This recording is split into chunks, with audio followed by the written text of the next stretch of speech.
This story about how glass was made before factories, why glassblowers often went blind. You step into a workshop where the air feels thick and heavy. It smells of smoke and wet ash. At the center stands a furnace, glowing so bright it hurts to look at, even from across the room. People work inches from the fire, as if self-preservation doesn't exist. But it does.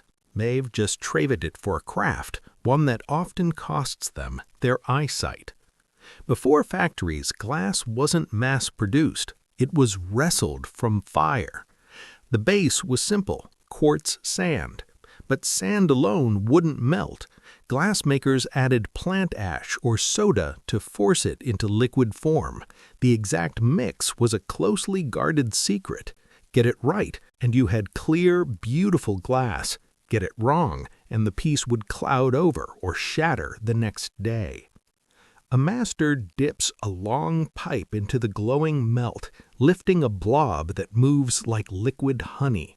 He spins the pipe, blows into it, stretches and cuts the burning bubble into shape.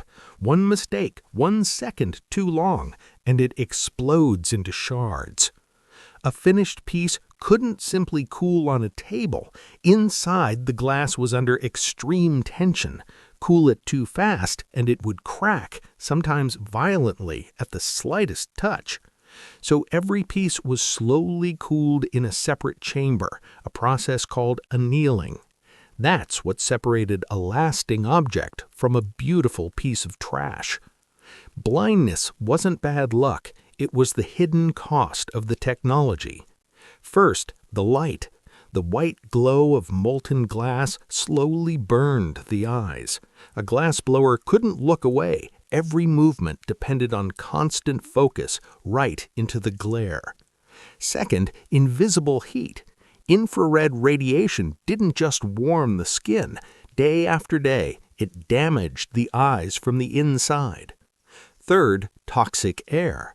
Ash, soda, dust, and fumes filled the workshop. Eyes stayed red and inflamed. Over time, vision faded. Add flying shards of hot glass. There was no real eye protection, just squinting, shadows, and endurance. By 40, many master glassmakers could no longer face the furnace that fed them. Their hands still remembered the craft, but their eyes were gone. Glass was expensive not just because of fuel or rare materials. It was expensive because people paid for it with their sight. Beauty, born in fire, took the light from those who created it. Next time, the deadly pigments that slowly poisoned history's greatest painters. Subscribe to see it.